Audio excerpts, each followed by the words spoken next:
Hello and welcome to the Free Cheese episode 572. I'm your Joe Dix, joined by Matt Soner. Hello.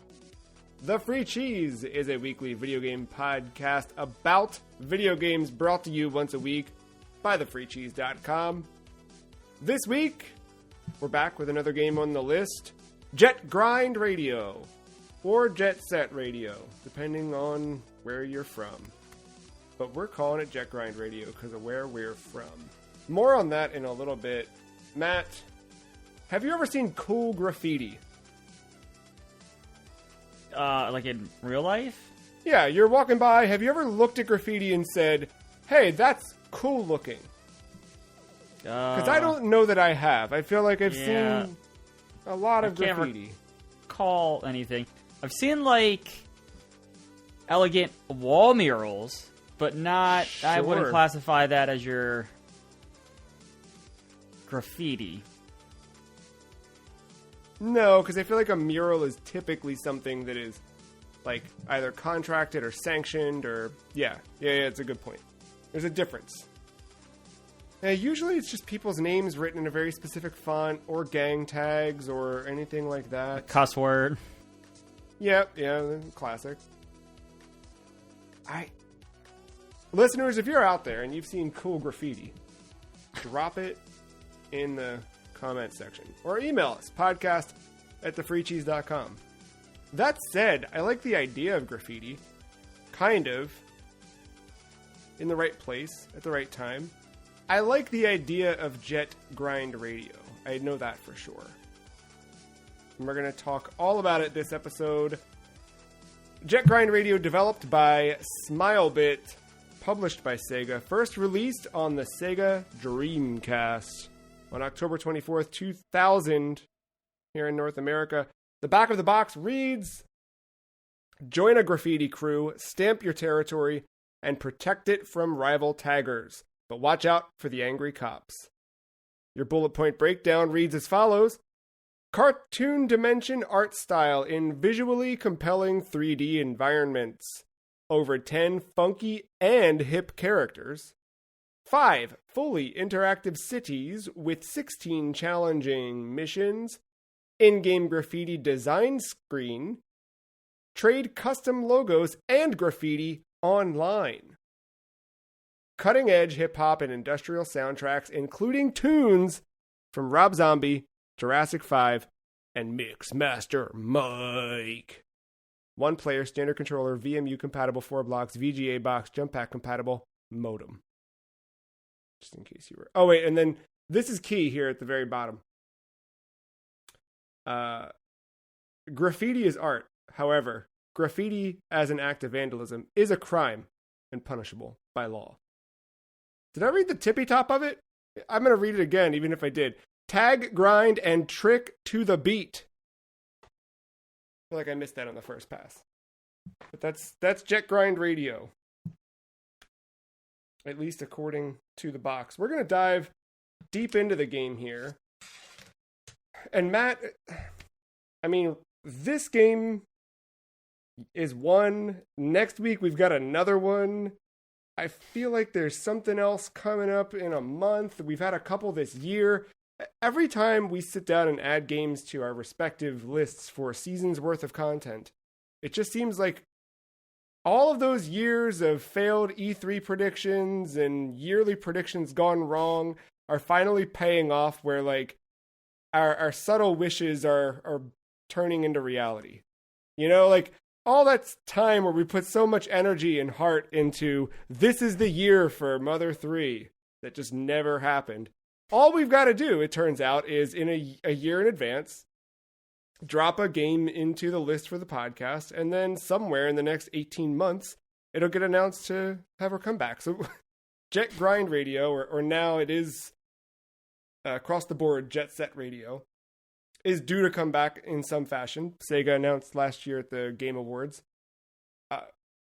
TBD on that. There's some rumors, there's some speculation, there's some ideas, but you know, it's back in the zeitgeist, technically speaking.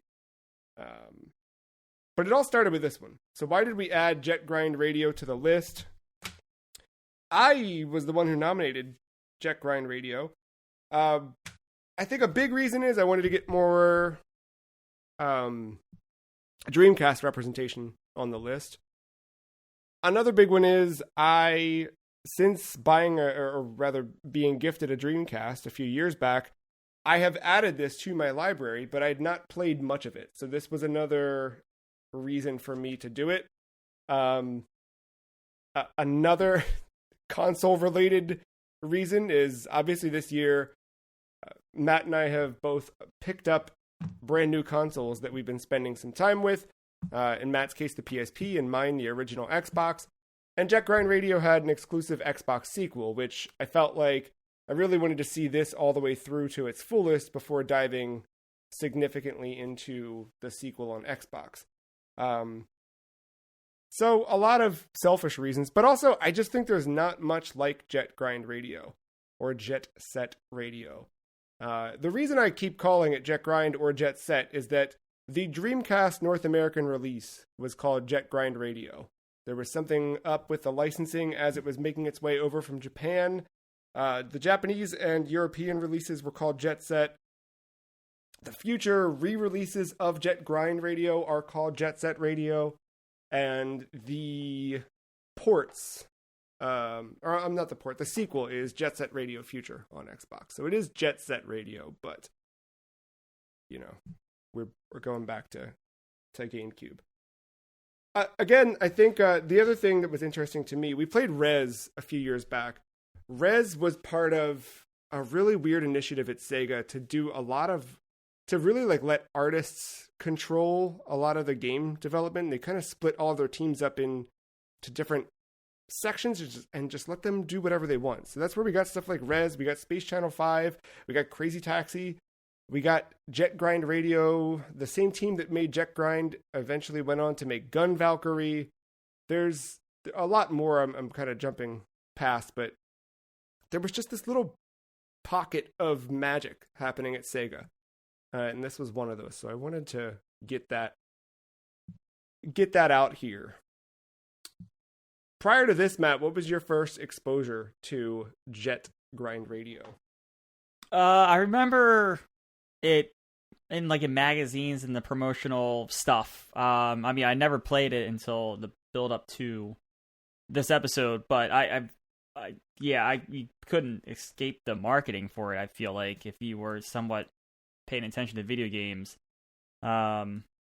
This is around the time I am getting video game magazines, so I definitely saw all the stuff for it in that.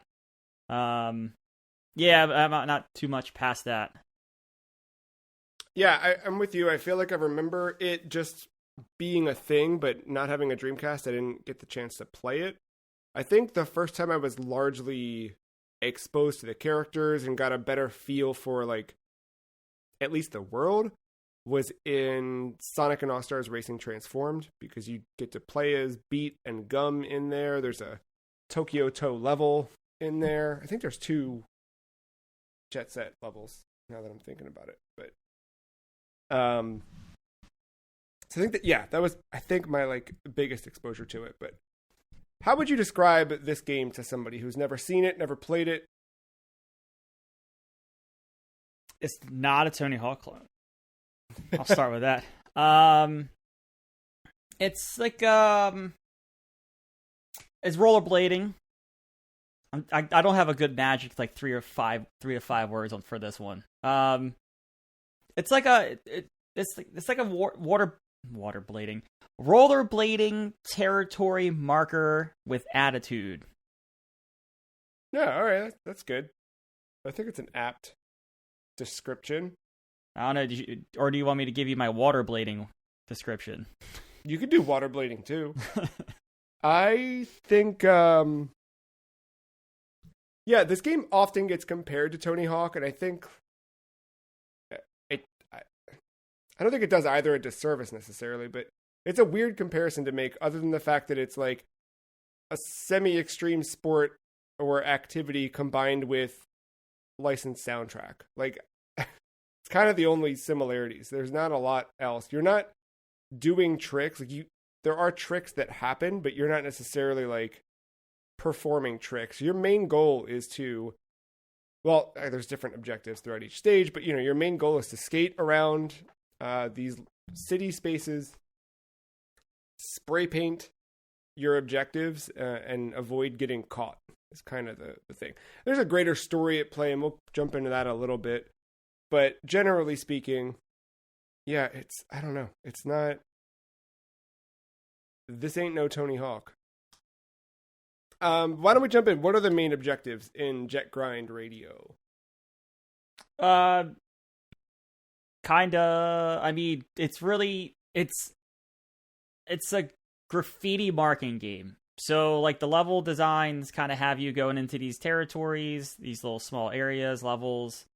They vary in sizes. Some are massive, it feels like. Others are quite smaller. But you're just trying to cover up opposing kind of, should I say gang? Is there a better term for that I'm not remembering? But yeah, no, like opposing gang art to kind of mark your territory and start to take over your opposing gang's territory. And there's more to it than that. The level design and where the art is, sometimes you have to hit a line. It was like a wall ride or something to get to and spray while wall riding. There's others where you have to be strategic about when you do it because it takes a while because all these like little quick time little triggers come up. It's a lot of like wagging the left analog stick in certain ways, like half circles or full circles in certain ways. And some art, like it's like in two pieces right next to each other. So like it takes like 18 spray bottles that you're collecting in the world. And that's kind of like, for lack of a better term, your ammo, but you can only have up to 20 ammo or spray cans at one time. So you kind of have to be wary of where you're doing art at. And then, if it wasn't all hard enough just to try to find the lines and get to and resource manage and all that fun stuff. What's one gang? I'll put that one in air quotes. What's one gang that doesn't like graffiti at all? The fucking cops. Yeah. So they're after you in various extreme ways, by the way. Right. Sometimes it's just like we have the little baton and we're going to hit you. Other times, here's bombs that we're going to throw at you. Here's 3 attack helicopters laying missiles on you. You got to take these kids out, Matt. I don't. Yeah, it's interesting. Again, there's more to it. There's ones where you kind of are chasing opposing gang people and like trying to tag them directly. And there's the amount of tags, and that's kind of, I think that acts as like the boss fight for each territory in a way. Yeah. And there's other minor things too, like how you get a new character is pretty much like a game of horse. But the main thing you're going to be doing a lot of tagging, a lot of analog stick movements, and a lot of resource management, a lot of running from the cops. Or spray painting them and making them crash and burn. Like you can do to an attack helicopter.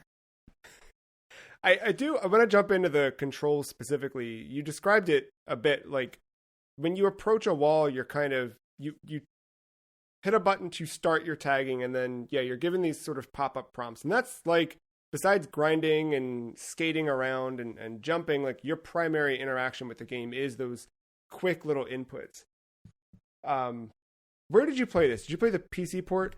PC on Steam. So I think that same port is the one they brought to PS3, 360, and Vita back probably a while back. The Vita version, you actually have to draw on the screen in the direction. You have to. Oh, interesting. It's cool, but is it slower? Frantic. Okay. No, you still have to be as quick with. Well, I'm saying, does it go slower because you're taking your hand off? Oh, the actual. Yeah. I felt like I never got the rhythm of it, so I don't know that I was ever doing it right or wrong. On Dreamcast, my problem with it is like that Dreamcast analog stick is pretty plasticky and stiff. It's also prone to like slip, right? So as you're playing, like there's no grip on it, so you might be spinning, and then I've bent too far this way, and there goes the joystick, and I just messed up my input. So there's a bottle of paint gone, or a can of paint gone. No, I was gonna say I feel like I did pretty good with that stuff, but I was using a DualSense and probably yeah. Which I feel like a contemporary port of this game would be really, really well received, but I don't know. I guess we'll find out, right? Yeah, I guess control-wise, do you feel like the input? I mean, skating. What was your approach to skating, to grinding? Do you feel like that was well implemented? Did you struggle with that at all? Because the core tenets of the game are skate, jump, grind, spray, just like real life. Yeah, of course. No, the controls I was okay with. There's definitely a coming in moment, but I played the tutorial first because I mean I know I kind of came into this thinking it was a touch more towards the Tony Hawk direction than it ended up being. But I knew it was different enough, so I just went immediately tutorial, and so I got like a good, easy kind of slow ramp into the control. So that ended up never being like an issue.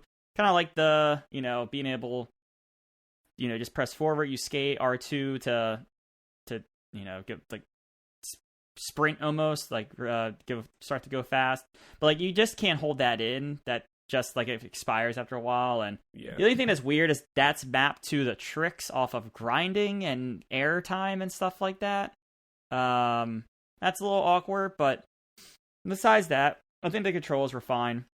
And it was nice, if sprint was R2, it was nice the tag was L2. So that way you just right there on your other finger. Yeah, the controls are fine. The grinding, I feel like I was not hitting rails I should have been hitting at times. There is a crane in one of the levels. It's with the girls. It's with the girls. And I want to say it's like Love GG or something's the level. It's very early one, and there's a crane that you have to grind to jump this broken bridge where a massive graffiti thing is. So, like, if you screw it up, you not only have to hit this jump once, you have to get down, get more paint, and then come back and hit it again. That crane was the bane of my existence. It just would not register a grind on it. And even when I did, it seemed like sometimes I was going so slow that I wouldn't make it, or I was like, it was close. Yeah, so like stuff like that was fine, but outside of that, I felt like I was doing all right outside that like one specific thing, but it can get a little awkward, and I didn't get into the later levels where it can get really weird. So, it was fine. Yeah, there are some really, really tough spots mid to late game with... you have to be incredibly precise. And I even went and... I think I took a note of this. Yeah, so the level...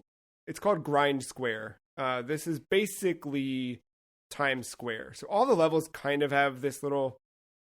Like, some of them are obviously very Tokyo-inspired. Some are specific districts in Tokyo. Like, there's some that very much feel like Akihabara or Shibuya. There's one that there's some weird Batman stuff with it. I think it's Bantam Square. It's an anagram for Batman. And there's some like files in the game that were, if you like dig through that stuff, you can see where it was probably previously once a Batman reference, but they had to kind of clean it up before launch and not really make it one. So it's supposed to be Gotham-esque, but like you play it in the daytime, so I don't know how Gotham it really is. The other one though, Grind Square, is meant to be Times Square. And that one is, for me, the one where I was just like, I'm terrible at this game. Because I feel like the game, you're always kind of a little bit slower than you want to be, and the jumps are pretty floaty, so you're always sort of like against gravity in that regard. But Grind Square is one where you need to... Your key targets in the game are up high. like, think about Times Square, right? Like, you need to be up where where Carson Daly used to be. You know what I mean? Like, you're up there.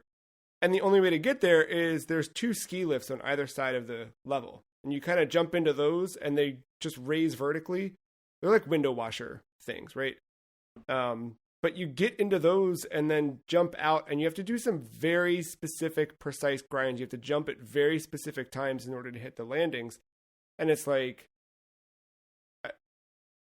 if you fall from the top of a building in New York City down to the ground. So not only are you taking health hits, it's also a huge waste of time because of how long it took you to get up, to get on the thing, wait for the door to close, ride it all the way to the top, navigate back over. It's really, really painstaking. And that was one where I was like, all right, I got to see how speedrunners do this level, because that's always a good, like, how, you know. And I watched, there was a Summer Games Done Quick 2016 run. And one of the guys on the couch was like, as they're going into it, they're like, this might be the hardest level in the game. This is what, like, you know, and I'm like, okay, good. This is validating. And the one guy on the couch was like, I once spent 8 hours on this level trying to learn the perfect route. And I'm like, yep, that sounds like my experience just trying to clear it, you know? It's really, really tough. And it's a shame because the game otherwise is like generally approachable. Like, you can get your way through it. Like but this was like, this really demands a lot of you. And that was one where the map came incredibly in handy. So I'm curious how they would implement a map today. If they would just do like kind of an overlay in the bottom right corner or something like that. But in this, you pause it and you can see, here's this layout of the map. It's a flat 2D thing. So that kind of gets weird when there's connecting paths and sewers and things like that. But looking at that, you can see which spaces you have left to tag. And that's a little misleading because when you're playing through the regular game, you're going through the like overworld and there's a ton of red arrows or rather areas to spray paint. But you really only need to get the ones that are noted in the menu or like on the map that are like stamped on there. So there's definitely some stages early on before I kind of realized the hook of it. Obviously, you get more points if you tag more things. But in order to pass the level, you just need to tag the things that appear on the map. And that was one where, like, I don't know. I feel like if there had been, even in-game, if there were like a little arrow that pointed you in the direction of the next one would be nice. But, you know, on Dreamcast, with the VMU second screen technology, if that had a little like indicator or something like that to say like, go this way, that would have been a nice change. Am I crazy if I say I don't remember seeing a map in the pause menu? I don't think so. Cause I saw the thing that says like 2 to go, but I was never really pointed where to go. Unless I'm missing something or I was mapped to a different button. It might have been like maybe they've separated like pause and like whatnot select in there. Damn. Okay. I could see that being the case. Yeah, it's on. It's fine. I think it's just pause on. What do you call it? Dreamcast, and you kind of pop right into the pause menu. It's like a little. All the maps are like little orange things, and they have like little red markers for where you need to go and tag. Yeah, it's nice if you're like, you want like a general idea of like, oh, I need to go to the other side of the map for that one I missed. Mm-hmm. But on the whole, it's really tricky to see like exactly, precisely, like, especially when there's like, I forget the name of the level now, but the one where like you really have to spend a lot of time in the sewer, one of the earlier levels. I kept forgetting how to get back down there at certain points. And there's like things where it's like, oh, you've got to get back. And I couldn't remember like, do I go up this path or this path? After a while and some more repetition and playing, you do get a better lay of the levels, but it takes some time. But that was kind of my big challenge that stood out, like in terms of aggravation, was grind square. Did you have any specific moments that were like particularly frustrating, or conversely, anything that you felt like accomplished by doing? I struggled. I struggled so much. It kind of like turned me off of the game. On top of like I thought this was a bit more like leaning on tricks and things of that nature. But that Love GG or whatever, I can't remember the name of it. That level early on was just a big kick in the ass. Maybe this is where I failed on the map thing, but like when the SWAT team comes in, there's two graffiti posts that are like hidden behind like their bus, and I didn't know where they were for the longest time. I thought that was like an exit, like a way to exit the stage. After fighting that twice in a row, I got hit by a car on the avenue, and because you land on top of the car and the car keeps going, hit and run style, just carried me out of the stage twice in a row. So that was fun. I mean, I figured out the line of best use probably because I don't know if we've said this yet, but as you do more graffiti and covering up like enemy territory, the amount of cops and different variants of them come in waves. So like you may start with just like a patrolman or whatever, just on a bike rolling around, but then after you do like 6 tags, here comes the fucking Air Force of helicopters. Japan National Guard. So yeah, so like you have to kind of figure out like where the cops are going to bother you most, where they're not going to bother you most. Also, like a good way to sneak up and tag them, because if you tag certain units, they get stunned for a while, which should give you enough time to tag stuff, or straight up just destroy them altogether. But no, anyway, like, but that level in particular kind of really turned me off from the game for a bit, where I didn't want to kind of turn it back on. But no, I not maybe an area of triumph, but I want to shout it out because you haven't talked about it. I love the horse stuff, the lines where you unlock the characters. I think that was my favorite part of the game. Yeah, I didn't get to play many of them, but they were fun. No, they're fun challenges. It's not like straight up horse like you might be thinking, listener. It's more like, okay, in order to unlock Gum is gonna skate forward. I guess you don't. Do you unlock Gum that way, or is it Mew? Is the first one Mew? But yeah, Mew will go and jump up this rail, do a front flip on top of this awning, and then it cuts to you, and you just need to basically repeat and do the same thing. Yeah, horse prize is the best way to say it, but like a follow the line, or it is. I think horse is fair, but you're not actually like collecting letters or like striking out. Like if you miss it, you fail the mission. You've got to restart. But no, I think horse is a perfect description. And then so each character, they all have different statistics to them. Some have more power, some have better technique, some have faster graffiti speed, but they all, I think, have unique enough designs, personalities, and I think that was something that stood out to me in this game. Like, there's just so many different characters that all kind of fit the world perfectly, but also they're all, to me, completely like unique from one another.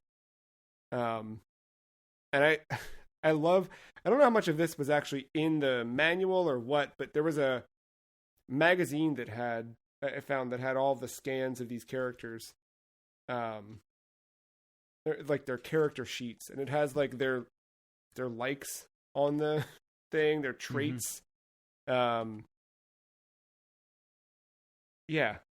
Like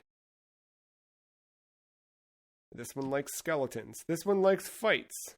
This one, Gum, go figure, likes chewing gum. Yo-Yo likes counterfeit brands. It's just a weird, like, imagine meeting someone, like, what are you into? Oh, I'm into collecting old records, and I like to read novels. How about you? Oh, I like counterfeit brands. And I like money. That's what Mew is into. I don't know. It's a fun time.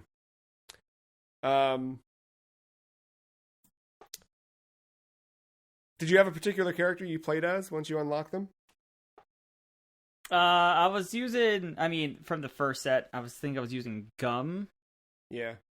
A lot. The one time I did get to do like the chase the gang members and tag them, I think I went with the dude who has more power. I can't remember his fucking name now. Tab? Yeah, he was like in the one in yellow suit, I think, right? From the original 3. Yes, Tab. It's Tab. Yeah. Yeah, you unlock quite a bit as you go on. Sorry. No, I just said I really didn't use Beat that much. No, yeah, me neither. I know he's kind of like the face of the game and whatnot, but no, I same. I used him when needed. Once I unlocked, I played Gum for a while. I swapped to Mew just because I like Mew's color scheme a little bit more. And then I think it's after Chapter 2 or in Chapter 2, you unlock Cube and Combo, and they were pretty fun to play. Combo's huge, so you have like it's a completely different like feeling to what you're used to compared to the others.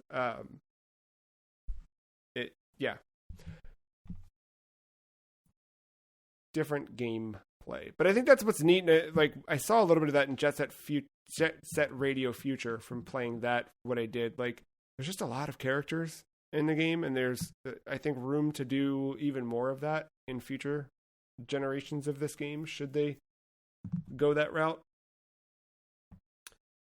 Did you have any specific approaches in avoiding combat or being detected by the cops? Not really. I just tried. I really just tried to figure out where like the hardest graffitis were, like after dying once or twice, and making them priorities so that way I could do other stuff more easily. So pretty much like all the multi-part ones, especially the multi-part ones where like very early on there's like the sheriff guy or, you know, stuff exposed to like the tear gas or whatnot. Just making sure to try to do that as early as I could without compromising like time efficiency and stuff like that. Yeah, I think that was key. Like knowing when they were going to come in. The one thing I learned, to your point, like the more you spray, the faster the cops show up. And in some of those levels where I was like pretty early on, like just tagging everything that popped up, you're drawing cops before you get to some of the essential tags you need to pass the stage. So knowing which ones to get kind of in passing and knowing which ones to prioritize, it really, really changes the flow of the game. Yeah, it kind of like, I don't know. I feel like at times the time limit, I wish that were gone. Like there's certain elements of just the core gameplay. Like I know having a time there is necessary. There's just like, I wish I could get better. Or I never felt like fully like comfortable or confident, like jumping, skating. And maybe it's just because you're always kind of sluggish. You always have kind of like a slow start. You're always, I don't know. I never felt like, and maybe that's me comparing it too directly to like a Tony Hawk, where it's just sort of go and build these lines and just kind of everything is skatable. You don't necessarily have that here because some things are going to be better than others. Gravity plays a big role in your speed as well, which it should if you're considering real physics. Like going down a hill should not be as fast as going up it. You know, I get it, but it is just like, it's a little bit of a shift mentally when you spent so much time with a Tony Hawk. We talked a little bit about the character designs. Like, you know, they all range from different, like color motifs from different styles, all very evocative of the early 2000s for sure, where it kind of has this weird 70s throwback to it while also moving forward, just like fashion kind of did in the late 90s, early 2000s. But the one thing we haven't talked about is the cell shaded art style, or as what did they call it on the back of the box? They named it the cartoon dimension art style in visually compelling 3D environments. What do you think of the art? I liked it a lot. I think it fits the game really well, and like in its attitude and its story and its characters. Yeah, I think I think it worked well here. Yeah, and it's like we've seen games since do the cell shaded style, but this was one of the earlier examples that I remember, and it's one where like I imagine you had this on the PC version. It looks so good still. Yes. Like it looked really good on Dreamcast still today playing, whatever, but I saw watching that speed run a bit just to kind of get like an idea of, hey, what happened with what's the best way to beat this level that I was struggling with, and seeing how good it looked on the PC port was just like incredible. Like that's good to hear, because I was concerned that like the game looked so good because I had a modern, PC machinery. No, I mean, to that end, I think if you are listening to this and you have just played the sequel or you haven't played this since the Dreamcast, I would say go pick up the Steam version and play it because it looks really, really good. The 360 version, I believe, is delisted. The PS3 version and the Vita versions, I think, are still out there and active. And then the disc is not. I got this like complete in box for $100 a couple years ago. I think it was 100, maybe. So it's definitely like on the more expensive side of a Dreamcast game. I guess not the more expensive. This ain't no like some of those Capcom fighting games are over $1,000. But yeah, to have manual and everything, original, whatever. And it again, I think it still looks great on an actual Dreamcast. It looks like it could be a contemporary game. Did you spend any time? The game, obviously, the whole thing here is tagging. And as you play through the game, we talked a bit about your tagging spaces. You're collecting spray paint cans to continue doing your tagging. You need to always be collecting those. But there's collectibles in each stage that are often in areas that are a little bit outside of reach. So you have to kind of work to uncover them. They're these little, there's an official name for them, but they're these little keychain looking things. I'm going to find the name of it real quick in the manual. But you collect those to unlock new tags, and there's small, medium, and large tags in the game.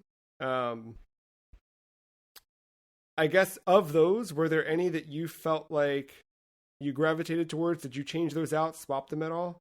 I didn't really end up swapping any of them. I opened it and I was like, "Oh, there's a lot here," and then I never found myself going back to it to make one.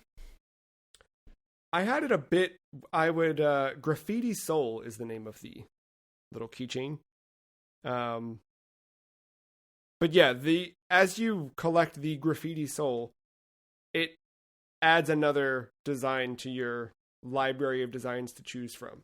And then you can go through the graffiti list, you can pick one and apply it.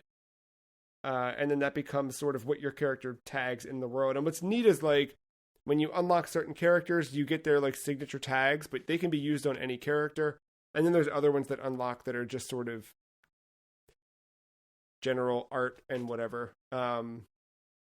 There were some weird like gothy looking ones that I gravitated towards and ended up using. But you can also create your own graffiti. Did you mess with any of that? Nope. Same thing. There's small, large, extra large is how they phrase it. The in-game graffiti creation, you just sort of enter the letters that you want. Like you can write in a word and then you kind of go through and you alter the shape of the letters and the tag that you're creating. You can just sort of spell something out and then mess with it in like a paint mode. The neat thing I thought in the US version, you could still like use American or Japanese characters, not American, English or Japanese keyboards, I should say. It's the US keyboard specifically. But yeah, you can swap between both. So if you want to like mix and match or do something like that, you can. This is obviously offline now, but you could also back in the heyday of, well, I guess, asterisk, you can still take a Dreamcast online today and you can do some stuff, and people have preserved a lot of those things. But what you used to be able to do is on the Jet Grind Radio homepage, you could go online and design graffiti, and then you could use the web browser on the Dreamcast and download it to your VMU to import it back into the game and use it that way, which is just super sick. I hope that a new version of the game like has something like that, some sort, especially today where everything is like so shareable and postable and whatever. I would hope that a newer version has some sort of like community art aspect to it. I think that'd be neat. The other part of this is the soundtrack. This combines a whole bunch of genres, artists. How does it fit as a whole for you? Were there any standout tracks to you? I like the soundtrack, or the soundtrack as a whole, from what I did get through. Like, the stuff I recognize obviously sticks out. Like, I obviously won't know a name of a track because I never went back to, like, figure it out. But, like, I was, bobbing my head to most stuff, even in my most frustrating of times while I was getting escorted away by a car. Like, the soundtrack was always very good. It was, like, the same kind of feeling, like, we were talking about with, like, last week Tetris Effect, where, like, even at the hardest levels, I'm still kind of bobbing my head a little bit. You have that here, and it's a different type of soundtrack compared to, like, the punk of Tony Hawk. It's more, like, electro, that kind of feeling, but it works really good here, and I would say is equally as good just because of the whole aesthetic of this game. It fits it just so well. Yeah, I think that's an important note. Like, it also, the DJ's badass.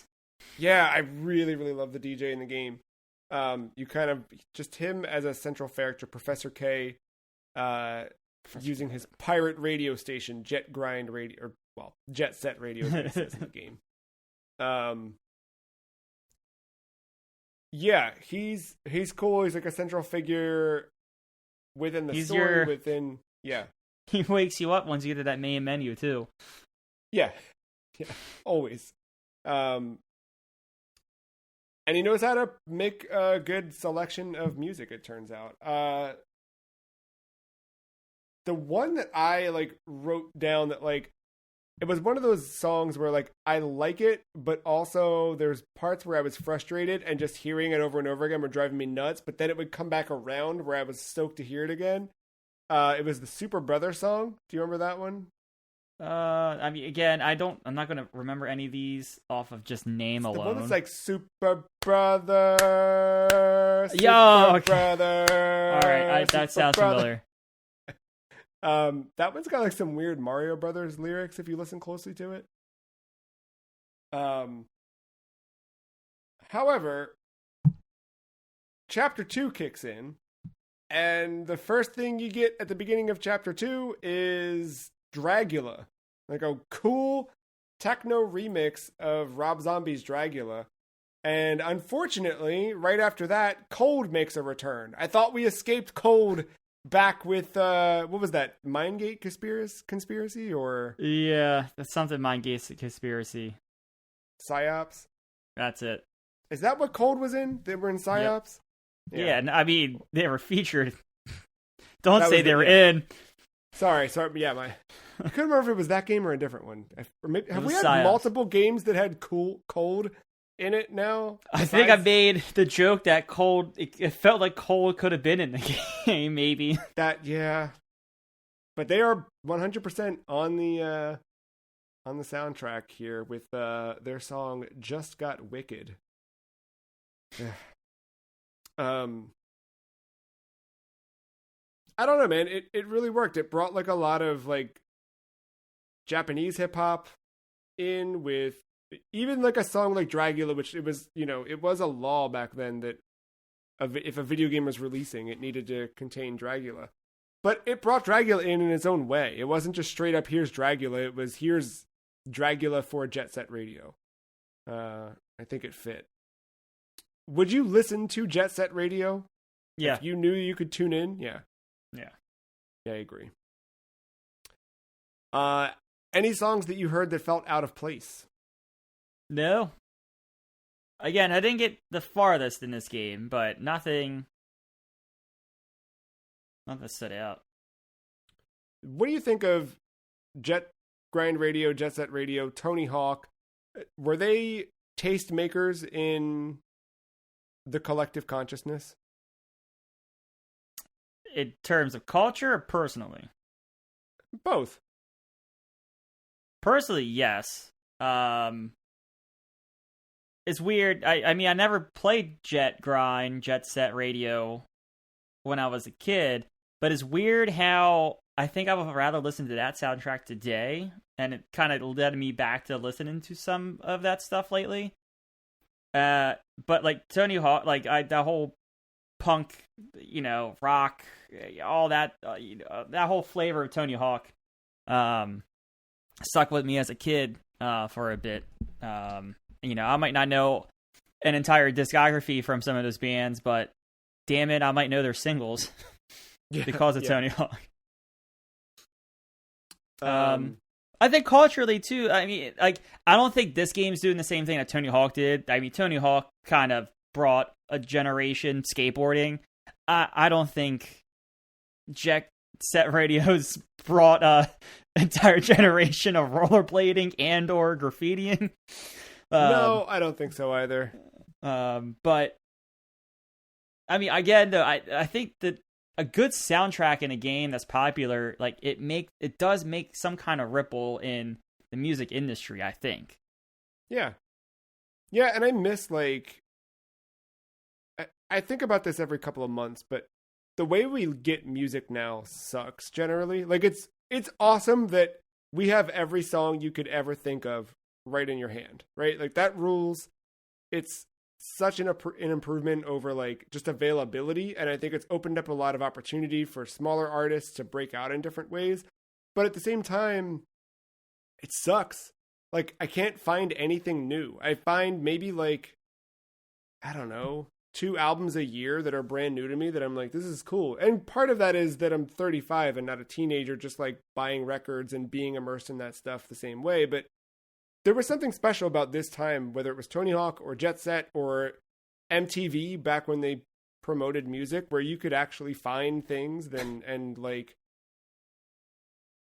I don't know, even if it was like, if you never listened to, I don't know, the Jurassic 5, right? But you liked one of the songs on Jet Set, you might find things that are like Jurassic 5 or things like that. And I don't know, I feel like we had a better opportunity pre the constant availability of everything to just like spend more time with things and discover them and go a little bit deeper, and just sort of, I think, shape tastes in that sense. It's been a while since we've had something like that, like a Jet Set. But it's sad that you have to say MTV back when it promoted music, and we're at that age where we might have to say that. I don't think, I don't know, I haven't watched MTV in a long time, but I bet if you looked at the like programming for it right now, It's just ridiculousness. Yeah, it's that and reunions of what, Road Rules? All of it. Oh, yeah, Jersey Shore. Oh, well, I kind of, to be fair, I kind of liked Road Rules back in the day, but sure. No, yeah, it was good. No, but that was the thing. Like, you watched TRL in the afternoon, right? And then you got The Miz before he was The Miz on The Real World. Exactly. And then late night, 10 o'clock, you got MTV Fear, which, oh, dude, that show probably sucked, but man, it was so dope back then. I loved that show. That's theme song was great. Bring back MTV Fear. I'm telling you, that show probably fucking sucks. I tried to watch it a few years back, and I don't remember where I landed on it. I think it probably did suck, but I didn't let myself acknowledge that because I didn't want to be there. But I think you're right. Oh man, you unlock something. I'm about to go down a YouTube rabbit hole, see if I can find me a fucking episode of Fear. It's yeah. Not to be confused with the video game First Encounter Assault Recon. No. Much different. I was going to say something about... Oh, to further dig on how much music sucks now.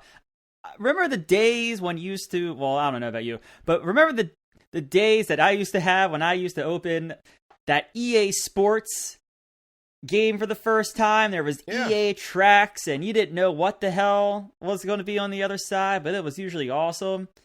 Yeah, dude. Nothing.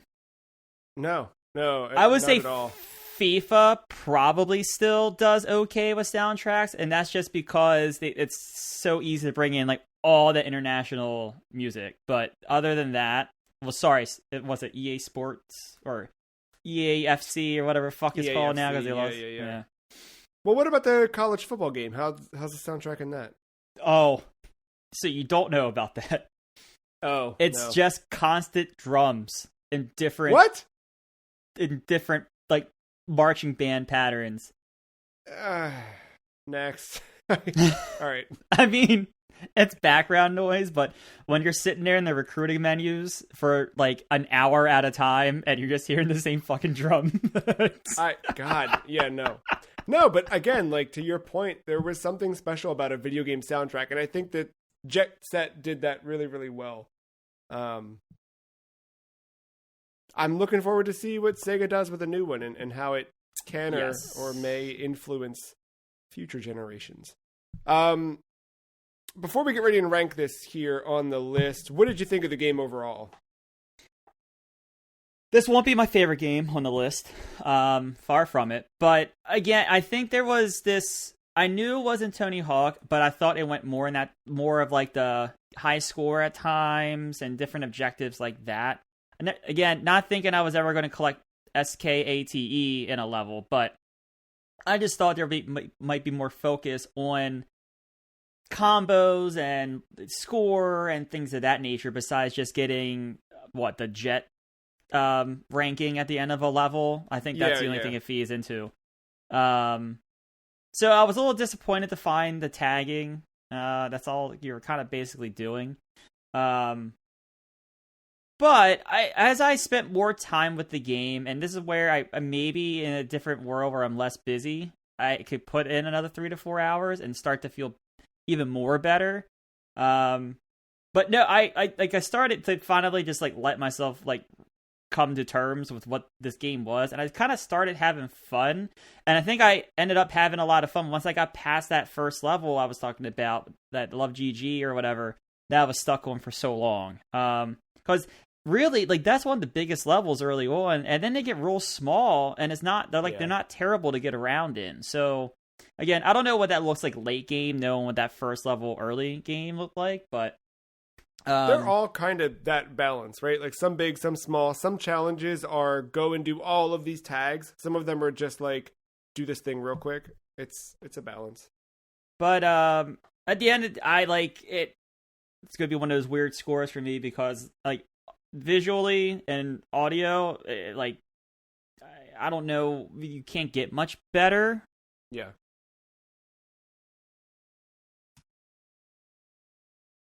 Yeah, that's about it. I got nothing to say. What was your favorite part of the game? I think it is like looking at the game, to be completely honest. Yeah. I once I discovered that like you tagging a helicopter destroyed, like it just crashed and burned in the ground. That was an awesome moment when I realized, oh, that's just not just stunning them; they're like dead. Okay. There was like little things like that, like in the gameplay. But again, I was hoping for more of using tricks and a little bit of high score stuff. But no, like at all times, looking at this game, it's impressive.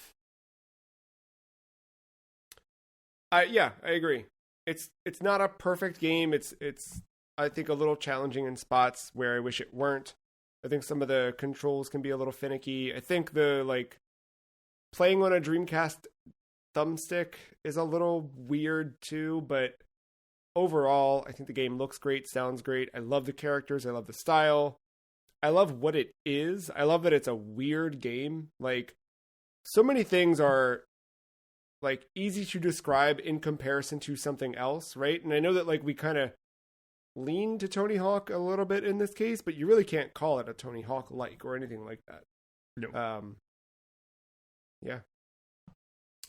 Well, Matt, we're going to rank this thing. Listeners, if you want to follow along, you can do that at thefreecheese.com/thelist. This will be our 104th game we've added to the list. I've got a sweet spot, Matt. I don't know if you can see where my cursor is on the spreadsheet. All right, I didn't know. Okay. Lay it out there. I think right below Super Mario Kart, right above Windjammers 2. Which for the listener, if you're not looking, would make it the new 57.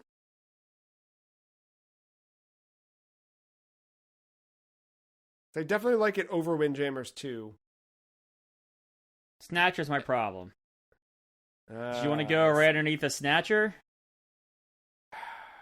See, you start rubber banding that way. I want to rubber band up this way. Start. Oh.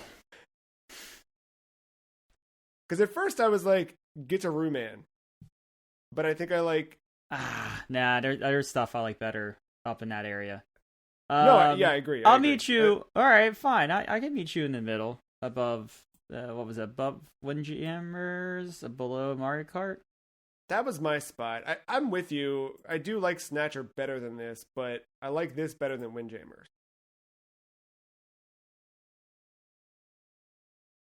Hey.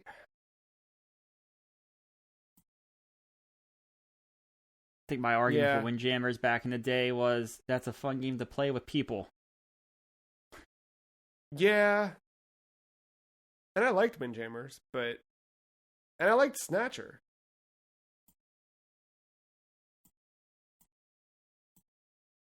Yeah. Let's go back to the original spot. If you're good with it, yeah. New what? New 57? 57. There it is. Jet Grind Radio. Congratulations.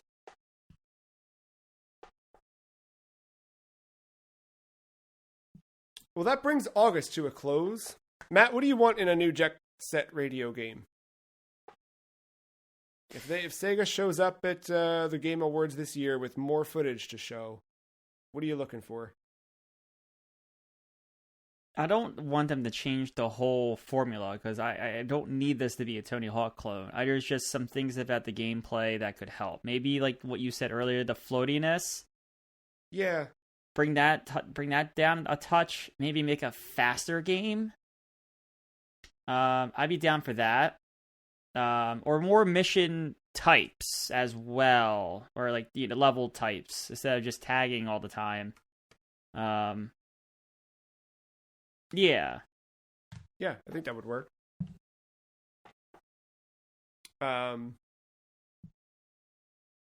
Yeah, I kind of I don't want an open world necessarily. Maybe an open world hub that you can skate off into areas, but I still love the idea of just level based objectives. And I need a banging soundtrack for sure. Well, yeah, that goes without saying. Next week, school's back, and so are we. We're going to Bullworth Academy in Rockstar's Bully in episode 573. All September, we've got quite a bit ahead of us, so be sure to check out thefreecheese.com. Until then, thank you, Matt. Thank you, listener, for listening. See you next time. Bye.